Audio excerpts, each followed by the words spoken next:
जब वृद्ध हो जाता है इंसान, अब जैसे भक्तिहीन प्राणी भी वृद्ध होगा और भक्ति करता हुआ व्यक्ति भी वृद्ध होगा, ये तो नेचुरल है।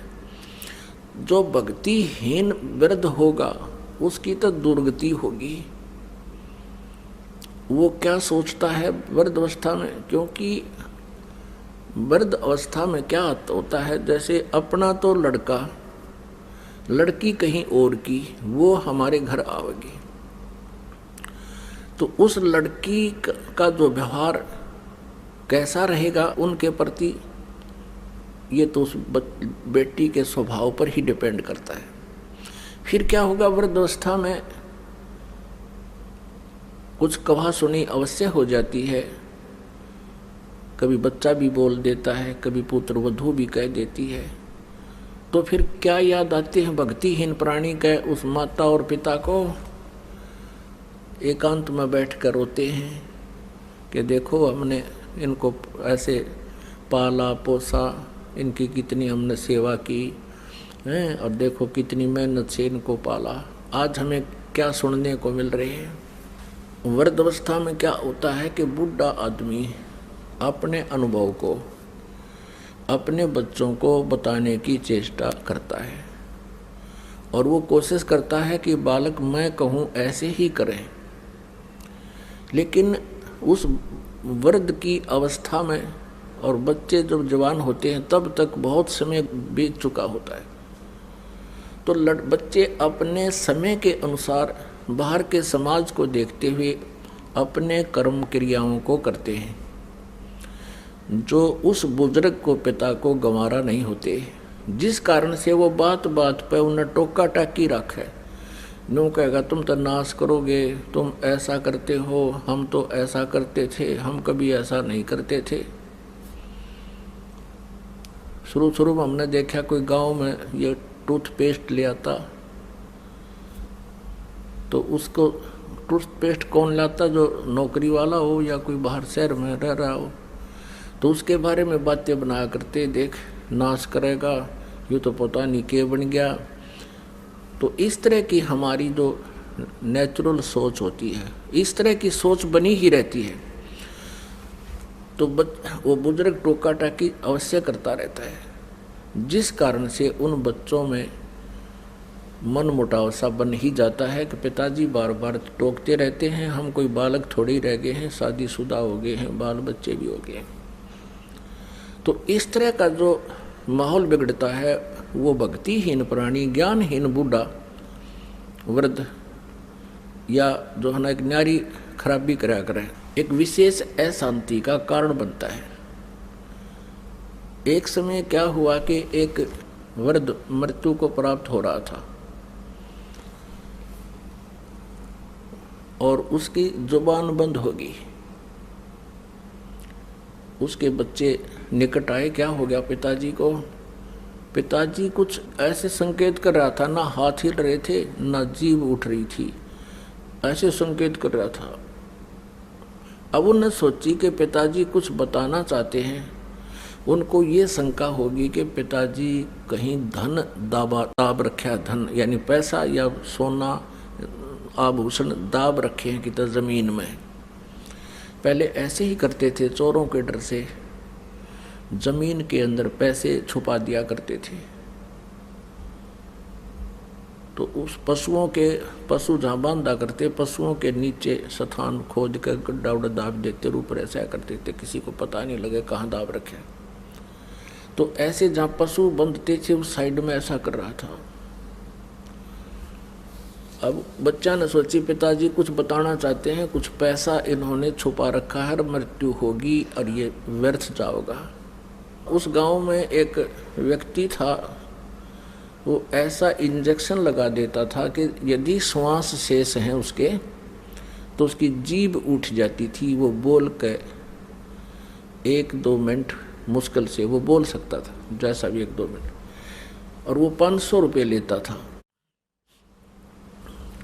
वो दौड़ के गया, एक जना उनसे लाया, डॉक्टर को बुला के कि हमारे पिताजी के वो इंजेक्शन लगा दे जिससे ये बोल पड़े। उसने 500 रुपये रखवा लिए, 500 रुपये दो पहले, 500 रुपये ले लिए उसके इंजेक्शन ला दिया। वो बूढ़ा ठीक हो गया बुजुर्ग। तो लड़के कहने लगे हाँ पिताजी पता क्या कह रहे हो, जल्दी बताओ जल्दी बताओ। कहने लगा रे तुम कित मर गए, यो गाय का बच्चा झाड़ू खा ली, देख देख तुम कहाँ नाश करोगे मेरा मेरे पास है। ये झाड़ू खा ली गाय के बच्चे ने। नो कह बूढ़ा तो मर गया। अब वो लड़के बोले बाबू या झाड़ू 500 रुपये में पड़ेगी तेरी, ये वो तो गया बूढ़ा मर गया। अब हमारी एक तो यह स्थिति होगी बुढ़ापे में जो भक्ति नहीं करते, हम चाहेंगे बच्चों का लाभ करें वो होगी आनी, क्योंकि उस स्थिति बदल चुकी होती है। और जिस घर में भक्ति नहीं वहाँ कलह रहती है। परमात्मा कहते हैं मतलब के बिना कोई नहीं प्यारा, स्वार्थ के बिना कोई नहीं प्यारा। जब तक बैल चले हड़िए में तब तक डालें चारा। जब तक बैल चले हड़िए में तब तक डालें चारा। बिरध होवे जब नाथ काट दे वो घर घर लाठे खारा। स्वार्थ के बिना या कोई नहीं प्यारा। फिर क्या बताते हैं भाई, बिरध होवे जब पड़े खाट में सुने वचन खारे। बिरध होवे जब पड़े खाट में सुने वचन खारे। कुत्ते तावण का भी सुख को ना ये छाती फूकण हारे। मतलब के बिना कोई नहीं प्यारे। अब क्या होता है, जैसे बुढ़े की या बुढ़िया की घर कहाँ सीटिंग होती है उसकी, कहाँ गेट के ऊपर है, और वहाँ कुत्तों की रखवाली करते हैं, कुत्ता कोई घर में ना बढ़ जाए। पुत्र वधू जाती है कहीं जल लेने बाहर खेतों में या चारा लेने, और पीछे तो कुत्ते बढ़ के दूध खराब करके, कोई रोटी खराब करके, वह पुत्र वधू आई भीतर देखा तो उसने देखा कि तो कुत्तों ने सारा काम बिगाड़ रखा है। तो फिर बुढ़िया पे गुस्सा उतरा करे, अब तुमने मेरी छाती फूक दी, मेरा लहू सुखा दिया, तुम्हारा इतना सुख भी को नहीं, तुम कुत्ते ता दो, कुत्तों को हटा दो। कहते कुत्ते ता उनका भी सुख को ना, तुम छाती फूकना रे। अब फिर वो बुढ़ा बुढ़िया रो अकेले, उस पुत्र वधू का तो बोल रहे कोई ना, अगर बोलोगे तो शाम ने रोटी भी ना मिले। फिर रोते हैं कि देख हमने इनके लिए कितना किया, क्या सोची थी बेटे ने ब्याह होंगे, हमने सुख होगा, ये होगा, देख आज इसने छाती फूक दी, मारी कब ऐसे मेरी फूक दी। तो पुण्यात्माओं ये बेट नेचुरल है, यहाँ रो चाहे को राजी रहो, इस काल ने हमें इस प्रकार परेशान कर रखा है और ऐसे ही रहेंगे। इसके विपरीत जो भक्ति करते हैं, परमात्मा का नाम लेते हैं, इस परमेश्वर की शरण में रह रहे हैं, तो उनकी स्थिति में फर्क पड़ जाएगा। क्योंकि यदि बच्चे भी भक्ति में लग जाए तो फिर तो मिनी सतलोक हो जाएगा आपका घर, ये सत्कर मान लेना। अब जैसे आप वृद्ध होंगे, बच्चे युवा होंगे, इनका विवाह भी होगा, सारे काम होंगे, ठीक है। माता पिता का स्वभाव होता है कि अपने बच्चों को अपने अनुभव अनुसार गाइड जरूर करें, उनको बताओ बेटा ऐसे कर लो, ऐसा कर लो, और वो नहीं मानते हैं कि नहीं पिताजी ऐसा ठीक है, हम ऐसा करते हैं, तो उसको ऑब्जेक्शन करने की जरूरत नहीं चाहिए। बुढ़ा अगर समझदार है तो कहना अवश्य चाहिए, क्योंकि हो सकता है कोई बात ऐसी भी हो जाए बच्चों के ना दिमाग में हो और वह बात सेट हो जाए पिता वाली माता वाली, और वो ऑब्जेक्शन करते कि नहीं ऐसे ही करेंगे, अच्छा बेटा कर लो, अपना माड़ा लेकर और करंट बदल ले, दूसरी तरफ मुँह फेर कर अपना मंत्र शुरू करते। और फिर क्या होगा कि परमात्मा की कृपा से भक्ति करने से पहले तो आपका शरीर ठीक रहेगा बुढ़ापे में, क्योंकि सारी उम्र के किए हुए पुण्य और पाप साथ तो रहते हैं युगों युगों के, तो वो बुढ़ापे में आकर फिर अपना सारा प्रभाव दिखा देते हैं। भगवान की भक्ति से फिर एक न्यारी शक्ति प्राप्त होती है, आत्मा और शरीर को कष्ट रहित भी होता है, और बच्चों के अंदर भी परमात्मा दयालु दया भर देता है। एक विशेष नम्रता आती है, वो डरते हैं मालिक से, कहीं पिता माता की आत्मा ना दुख जा, हमें पाप ना लग जा। तो उस दृष्टिकोण से भी ऐसा कोई कदम नहीं जल्दी से उठाते जिससे माता पिता को दुख हो। और उधर से माता पिता भी इतने समझदार हो जाना चाहिए इस ज्ञान से, एक बार प्रार्थना करें, नहीं मानने तक अच्छा बेटा नो ऐसे देख लो, और फिर अपना मंत्र में ध्यान रखे।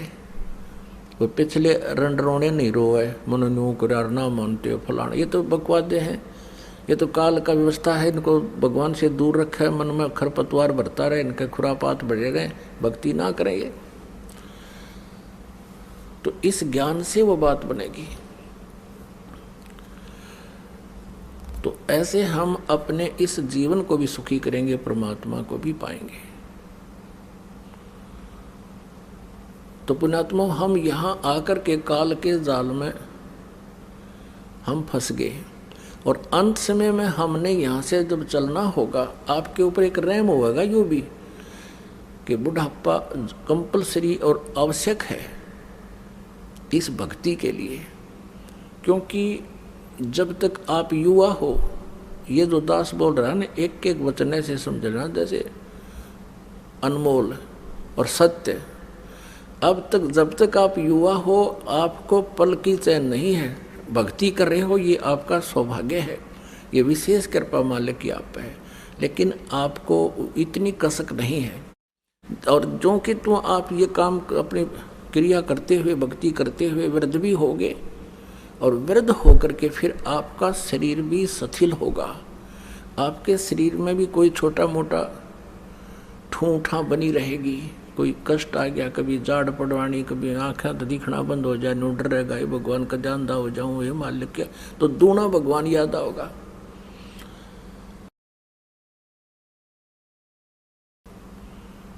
ये वचन जो आज दास बोल रहा है, ये उस समय सारे ऐसे हो जाएंगे जैसे रजिस्ट्री कराएं पाछा पक्का काम हो जाता है। आपको ऐसे दिखेंगे, कति सच्ची कहे थे उस दिन, तब सेट होगी आपको यह बात। और जो आज वृद्ध हो चुके हैं, भक्ति कर रहे हैं, उनके लिए तो ये आज प्रमाण हो जाएगा कि सचमुच ऐसा ही है, और वो और घनी भक्ति करा करेंगे। तो इसलिए परमात्मा कहते हैं कि वृद्ध अवस्था आप में भी आवेगी, लेकिन उन भक्तिहीन प्राणियों वाली नहीं आवेगी। क्योंकि जो भक्तिहीन प्राणी हैं, ज्ञान नहीं मिला जिनको, वो सारा दिन उल्टे काम करें। एक भक्त कह रहा था कि हमारे गांव में एक जवान व्यक्ति, यानी 30-40 साल का था जब वो, हम तब से देख रहे थे उसको, गली में जा रहा होता और कहीं कुत्ता बैठा होता बेचारा अपनी गिंडली सी मार के, तो वो धीरे धीरे जाकर लाठी रखा करता, उसको ऐसे ही मारता कमर में, और वो कुत्ता फिर चिल्लाता चा चा, और वो हंसता हा हा हा।